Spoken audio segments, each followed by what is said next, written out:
Kevin McCullough. Wait, who? Kevin McCullough, let me start with you. Huh? The big dog, Kevin McCullough. And Kevin McCullough. No. Who? Nationally syndicated radio host and author of No He Can't. Who? Kevin McCullough? Kevin McCullough is a nationally syndicated radio host and author of No He Can't. What? Barack Obama's Dismantling Hope and Change and CEO of Extreme Media. Oh. Hey, welcome. It's hour number 2. It's Radio Night Live. It is Kevin McCullough, and we are so glad to have you with us. We've been talking about it. Last hour, we touched on it again. We still don't have a president named for 2021. We don't know who's going to be sworn in on January 20th. And I thought, you know what?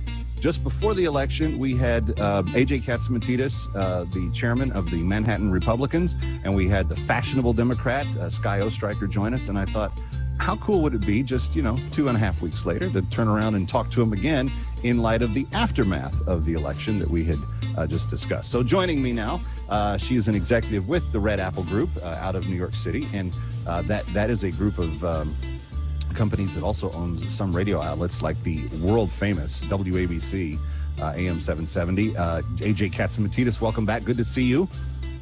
Thanks for having me. And Skye Ostreicher, known best on Instagram as the fashionable Democrat. And I have to say, I think she's rather fashionable as a Democrat. She does a good job. Skye, it's always good to see you back here. Thanks for being here. Thank you very much for having me. All right. So the reason we do the Ladies Lounge is because talk radio is filled with male voices, top to bottom. You hear from, that's the target audience. That's mostly who the hosts are. You look at all the syndicated guys. And I've always found it to be a much richer conversation when we bring in various perspectives that are kind of outside of that box, which is why we started the Ladies Lounge a few years ago. So I want to get your views on what's going on. And AJ, I think everybody thought that by this time we'd probably have the presidential race figured out, and it seems like we're going to be tied up in court and some other things for a few more days. Where do you see us at right now? How do you assess the situation?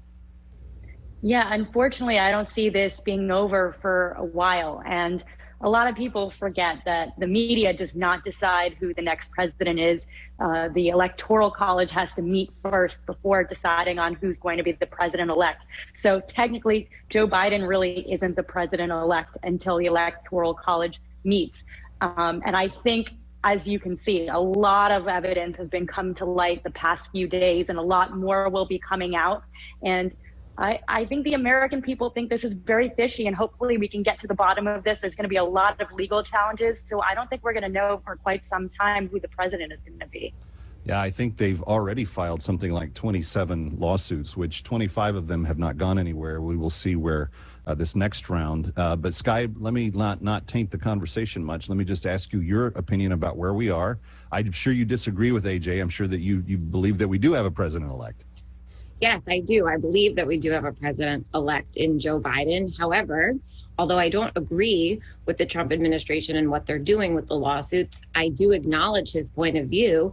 And that is that the media and the Democrats were aligned and out to get him. That's what he believes. So let's acknowledge his thoughts.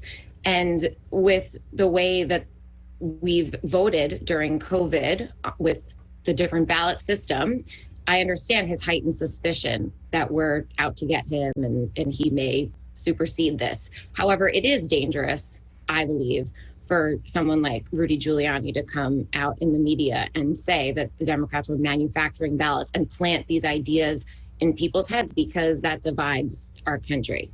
Well, AJ, I don't know about you, but if to me, if there at least appears to be some reason for a belief like that to be held, I don't think it hurts anything to do the investigation into it.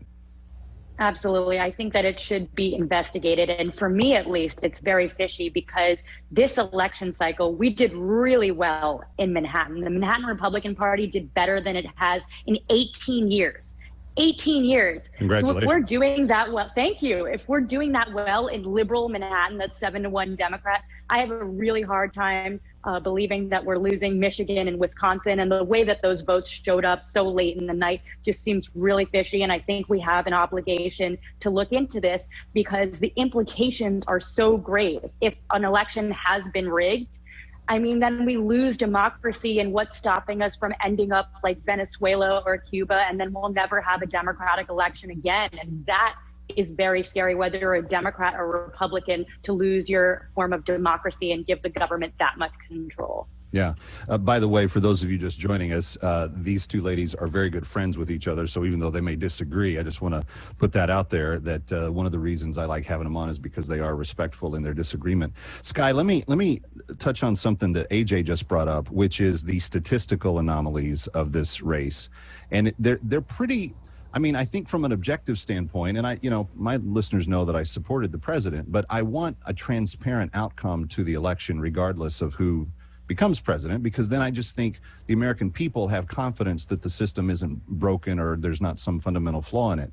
And I think one of the reasons a lot of people that at least I'm hearing from are concerned is that you had these anomalies that were very, very bizarre. For instance, Joe Biden got more votes than any Democratic nominee in the history of the Democratic Party, not just in total volume, like pure numbers, which you could say, well, population's bigger than it was 4 years ago, et cetera, but by percentage of the voting public, he outperformed Hillary Clinton from 4 years ago in total percentage, and Barack Obama in both of his elections, which were seen by historians as fairly historic themselves, being that he was such a transformational kind of historical figure. When you look at that kind of supposed groundswell behind one candidate, and yet in the 27 toss-up races for Congress, he wasn't able to drag even one of those really tight races with him across the finish line. And I think people look at that and they go, well, how would that be the case that Joe Biden, with a mandate that, has 10 or 12 or 15 million more votes than it's ever happened, not be able to get one of his teammates across the finish line as well? Is that a strange anomaly, or are people just kind of dreaming things up by asking about it? Here's the thing. You said Barack Obama was a transformational candidate. I think people came out this year more than ever, one, because of the absentee ballots and the ability to submit that at any time in advance of the election. People were stuck at home. Also, this election was very important, the most important election ever, as we say each time. But it's because our country is so divided and because everyone's been paying attention to politics. If there's one thing that Trump did positive for our nation, I'll give him the fact that he's not a politician, and he came in and he excited an audience of people who historically were not paying attention to politics. He got everyone in this country to pay attention to what's going on. So that's why more people came out to vote. And as far as ballots turning up after the fact, and Trump was winning on election night and now Biden's ahead and is the president-elect, it's because of the people that voted absentee and voted mail-in ballots. So that's why it was the Republicans that came out to the polls on election day, but mostly Democrats that mailed in their ballots. So that's how those numbers shot up after the fact. Well, I think there's going to be some continued discussion about that, but I appreciate the perspective. AJ, let me ask you what I just asked Skye about. You look at Trump's numbers, all-time African-American support for any Republican nominee since Lincoln. You look at all-time Latino support at any time in history. He won suburban women in 2016. He only barely lost suburban women in 2020. And he did a little bit worse with white males than he did, but he did much better with African-American males. It seems to me that the historic kind of mix and makeup of the voter populace was on the Republican side for all the things that Trump brought into the coalition. And that is another kind of statistical anomaly that I think people are going, well, wait a minute. If he's having all of this success in all of these other areas, how did he not also pull himself across that finish line? AJ Catsimatidis, what do you say? Yeah, I agree with you 100%. I mean, President Trump won more votes this election than he won last election. Almost so clearly, and clearly Americans are being bullied into silence by the left and not being able to speak their opinion if so many people voted for President Trump. And the fact that we've won so many more African Americans and Hispanics and all of these demographics show that his policies are really helping all people in America, and people are really appreciating it. And the one positive that I always say is that people in America can no longer say that the left can no longer say that Americans hate President Trump because President Trump won more votes in his election than President Obama won in his landslide. So they'd have to say that America hates President Obama too, and I think they would hate to admit that. So, wow. AJ laying the dynamite on the fire here just before we go to break. All right, let's take that first break. Coming right back. It's Radio Night Live. Don't go away. Welcome back. Radio Night Live. Kevin McCullough, thrilled to have you with us and really enjoying the conversation with two very smart ladies who have graciously given up part of their Saturday evening to be with us. Skye Ostreicher is the fashionable Democrat on Instagram. Skye, remind me your Twitter handle because I know you're there as well, but I think you have more followers on your Instagram. But what if people want to find you on Twitter, where do they find that? It's Skye Stats. Skye Stats. Yeah, that's right. And then AJ, you're on both Instagram and Twitter. Give me your handles there because I think they're slightly different. Instagram is AJCATS and Twitter is AJ_CATS_. All right. And as you can see, friends, on the screen, we have all this perfectly proper. All right. I want to go back to where we ended because Skye, AJ kind of like did a dynamite drop and then we had to go to break and you didn't get a chance to respond. So are you saying, because you kind of gave me a response to the last question, that that the reason that Biden got so many more votes was just because of the kind of volatile nature of Trump himself, and so there were people that voted against him. The anomalies are still the anomalies, though. Trump took votes away from Biden in the African-American community. He took votes away from him with Hispanics. He took votes away from him with women, and he took votes away from him in the particularly African-American male demographic. And what I'm curious about is there are, I believe it is 350 or so counties in which there are roughly more than 1.8 million votes that were cast than people registered to vote in those counties. And I'm wondering if that's an anomaly that we should also be looking into at this point. And again, not trying, like, I'm not saying that obviously I want Trump to be elected president, but if we investigate all of these things that are just question marks and Biden is president, I will salute him as president and I will pray and help hope that he can do the best thing for the country going forward. But the anomalies themselves, these are questions worth looking into, are they not? I'm no statistician nor political data analyst. I'm more of a feelings person. And I like what you just said best, Kevin, which is if Biden is elected and sworn in, you'll pledge allegiance to him and he's our leader. And I appreciate that. And I think that that should be the sentiment of most people. What is most confusing, though, right now, if you turn on the TV and you watch CNN versus Fox News, they report completely different things. And for people who aren't sure what's going on, it's very confusing and it's hard. And the media should go back to being impartial. And that's something I want to really campaign on in my personal capacity, is making the media impartial again, because it's very difficult to ascertain what exactly is going on in our country. AJ, she brought up Fox and CNN, and I think that Skye's perspective is probably pretty traditional Democrat in terms of how they view Fox versus CNN. But you deal with a lot of Republicans, a lot of people that are more of the center-right stripe. There's people put out with Fox these days, are there not? Oh, absolutely. And I agree with Skye's point that the media is so polarized, you can't really get real news, and it's a huge problem. But especially after this election, people in the Republican Party are really fed up with Fox News, and they've lost a lot of their viewership because, election night, they were unfairly not calling certain states for President Trump and calling states for Joe Biden very early that shouldn't have been called, where like millions of votes were outstanding. And when you have a media that's just trying to like push this along and make it so they can call Joe Biden as president-elect when the Electoral College hasn't even met yet, I mean, that's why I see a lot of Republicans shifting towards Newsmax or OAN, because Fox News has really, gone totally left now because, frankly, I don't think Murdoch is really in charge anymore. Yeah, it appears that something goofy's going on over there. And it may be that the kids are running the show.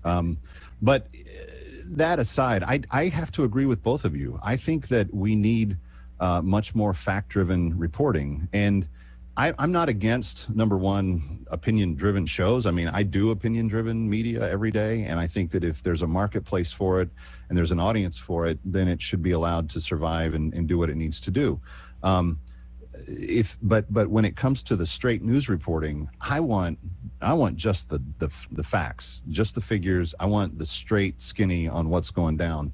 And, you know, with all of the weird things that happened on election night in this particular election, I would like to see all of the networks joining with Republicans and with Democrats to say, well, why did everybody stop counting in 6 states when we've never done that before? And how did 100% to zero vote dumps get factored in at 2 and 3 in the morning when they had sent the monitors home? Like, I think those are legitimate questions. And if there's legitimate answers to them, then I'm fine with it. But I just want to know the truth more than anything else. Let's shift gears just a little bit, because I don't want this to be just the two of you gnawing at each other over the election stuff, because you know what, as AJ said, we've got a ways to go. There's going to be some court battles. We'll see where all this happens. And by the way, I'm guessing that the two of you are too young to have really remembered it, but I lived through Bush v. Gore, and that was the longest 6 years of my life in those 5 weeks. So we're only about a third of the way compared to what they did thus far. So we'll be okay. America has come through this, and I think one of the cool things is the founders actually sensed that we might have these issues from time to time, and they provided a constitutional means to resolve them, which is exactly what we're watching play out. Like, I want all 5th graders in America right now to be watching the news every night, because you're getting a civics lesson that you only may have once or twice in a lifetime. Right. All right. Let me ask you this.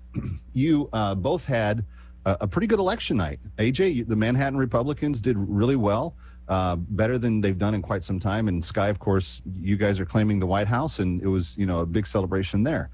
It looks like if Biden does get sworn in, you're going to have a very evenly kind of divided government. So the Senate and the House will probably be in Republican hands. The presidency will be in the Democrat hands. And that usually means one of two things: either complete stagnation on almost the government getting anything done, or amazing cooperation that begins to, bring people together. Which do you think is this going to be, and how do you anticipate the relationship in D.C. going forward, Skye, if Joe Biden is in fact president-elect of the United States? What I think it's going to be is very different from what I hope it will be. So I think it still will remain pretty partisan, but I hope part of Joe Biden's mantra is uniting America. And I hope that that does come through, and that we are able to work across the aisle, similar to the way that you mentioned, Kevin, how AJ and I are friends. We're both in Manhattan. She's the chair of the GOP here, and I'm a district leader in the Democratic Party, yet we remain friends and we see eye to eye on certain things because we have a friendship. So that's what I hope happens nationwide, that politicians are able to work across the aisle, because that's the only way to get things done.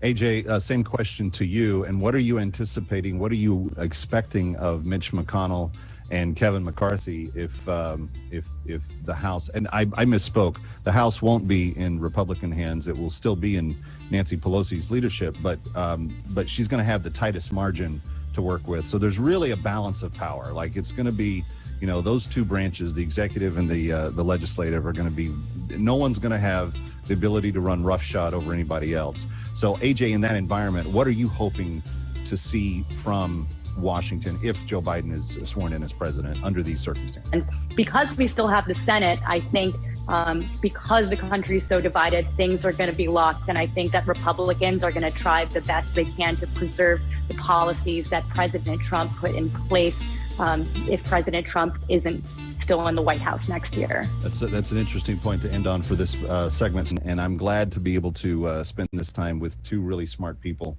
and talk about these things. We're talking about the aftermath of election 2020. AJ Catsimatidis, a business executive and the chairman of the Manhattan Republicans, and Skye Ostreicher, who is a district leader for the Democrats in Manhattan, but also a writer and media producer, and does a number of things, but she's also an influencer on Instagram, the Fashionable Democrat, and you can check her out there. Ladies, let me go back to the what we have to look forward to. Joe Biden made a big part of his campaign to deal properly with the coronavirus. This was the major thing that he ran on. And it appears that by the time he takes the oath of office, if he does take the oath of office, maybe 40 million to 80 million Americans will have already had a dose of a vaccine that is now not only on the fast track, but is going to be rolled out likely before Christmas to maybe as many as 40 million Americans. We need somewhere in the neighborhood of about 120 million Americans to get it in order to kind of have the herd immunity and to be maskless. That doesn't seem like it's going to take much time into the new year. AJ, if Joe Biden was running on doing coronavirus right, that might not even be an issue by the time he takes office. Yeah, absolutely. I think President Trump has done a fantastic job with coronavirus. In fact, he was one of the first world leaders to start shutting our borders down when we realized that it was a threat. And actually, Joe Biden called him out, saying that it was racist that he was shutting our borders down. And if he were president, he probably wouldn't have done it for at least another month or two. So we would be way behind. And unfortunately, more people would have been dead. So I feel very fortunate that President Trump was our president, and he worked really hard to push this vaccine through. So I think that we're going to see the light at the end of this tunnel very soon. And so I'm grateful that we have somebody like President Trump in office. And I think Joe Biden, if he gets in, is going to do a lot more lockdowns and some very austere measures. And that as an American really scares me, especially considering when you look around the world and you see that that hasn't worked in a lot of places. And it just kind of takes your freedoms away. One thing for sure, Skye, is that the lockdowns are having a detrimental effect on New York City public school kids. And this week, the mayor and the governor both decided to go ahead and shut them down anyway, in kind of a second, what some people are worried about as a precursor to a larger cultural shutdown in New York State. And again, if we have a vaccine that's got 95% efficacy and it's around the corner, and maybe even by the time the new year rolls around, we're getting millions and millions of people vaccinated and we're starting to have that success. Please tell me that people like Andrew Cuomo and Mayor de Blasio and Joe Biden are going to say, okay, guys, we can start taking the masks off and kind of get life back to normal again. Because as you both know, New York City has paid a horrific price in terms of economic activity, tourism. They're going to have no one coming through this holiday season, and there's no better place to spend the holidays than Manhattan. So, Skye, where do you see us at, and what are next steps? I agree. It's terrible what's going on, what we're seeing in our own backyard here in New York City, and I disagree with the fact that New York City public schools have been shut.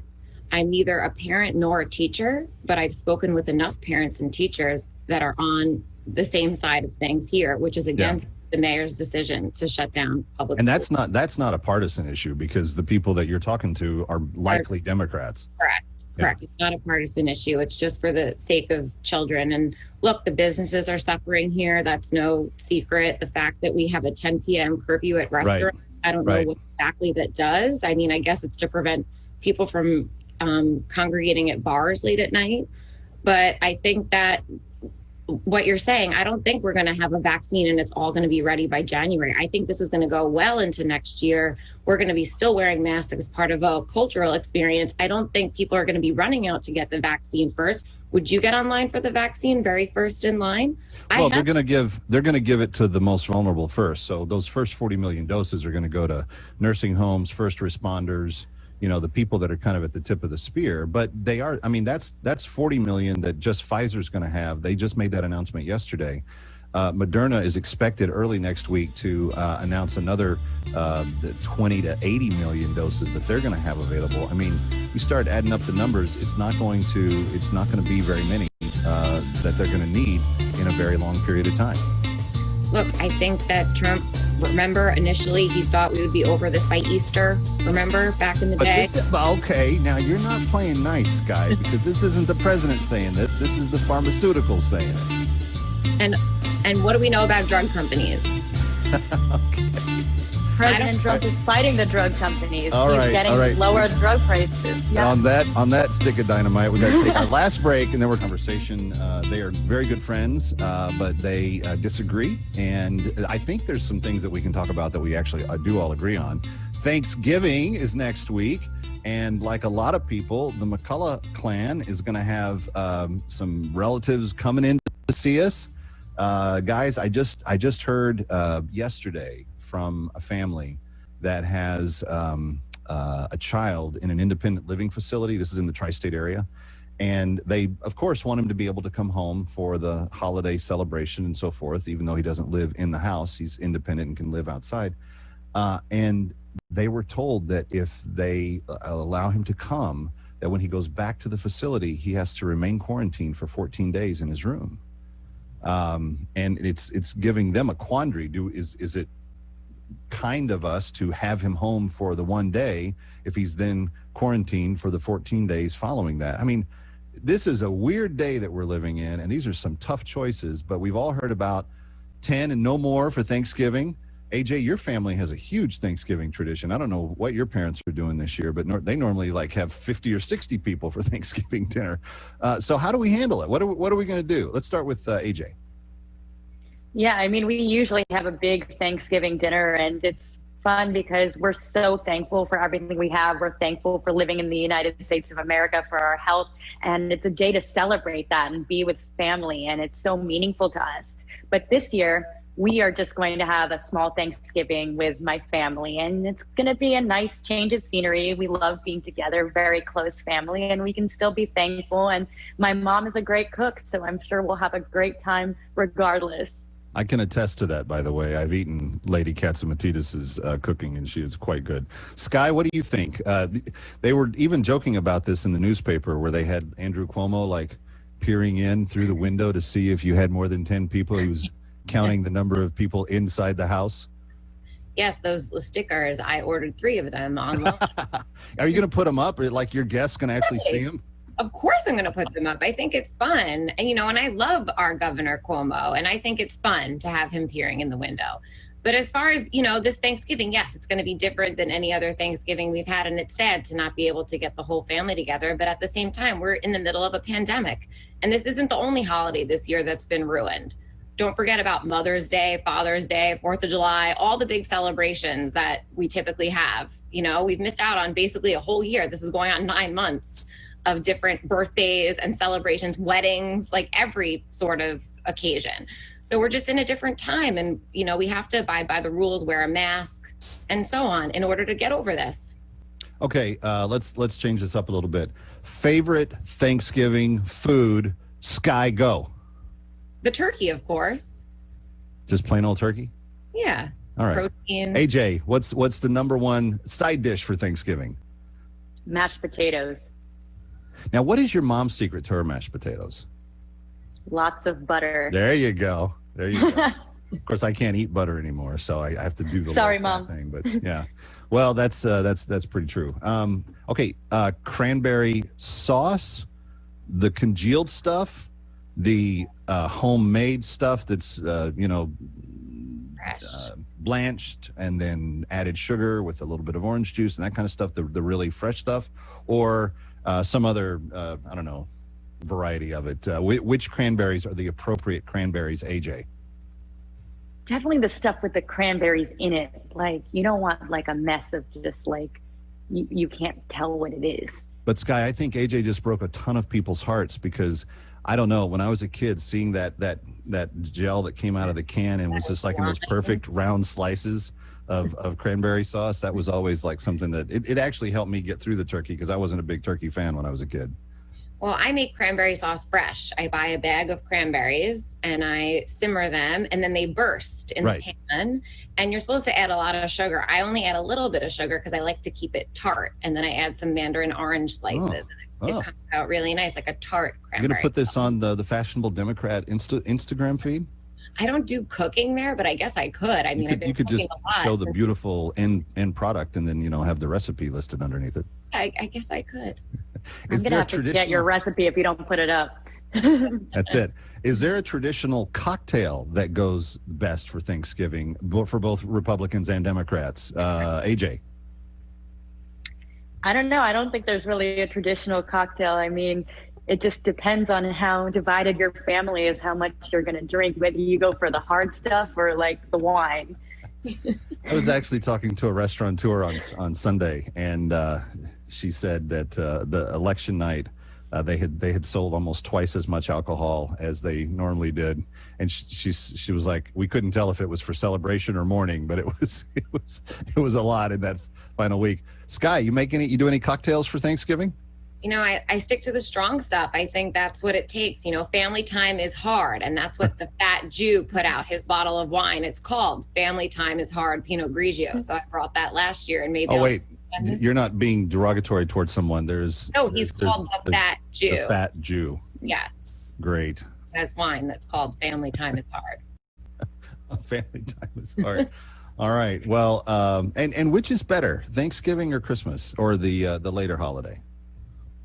Well, I celebrate Hanukkah, but still, Christmas time, I think, is a fun time. But I prefer Thanksgiving because I prefer the fall. I love fall colors and the fall weather. So fall holidays. AJ, the winter solstice time or Thanksgiving time? I love the winter solstice time, for me, Christmas time, because like all the lights and decorations, you feel it in New York City. There's a spirit of Christmas, and it makes me so happy. Not this year, sadly. Not nearly as good. Did you? Oh, by the way, did you see the Rockefeller tree? It looked like it had COVID-19. Yeah. No, it looked like we went through the war on Christmas. It looked like a huge, ginormous version of the Charlie Brown Sad Christmas tree. I know, but did you read why it looked that way? No, I didn't, Skye. Help me understand. The tree was all wrapped up, so its branches were like this, and it takes a while to settle into place. That's all. So you caught it at the wrong time. It wasn't settled yet. And did you see that they found an owl in the middle of the tree? Yeah, and they saved that little guy. He was he was almost as cute as Baby Yoda. Cute. Yeah.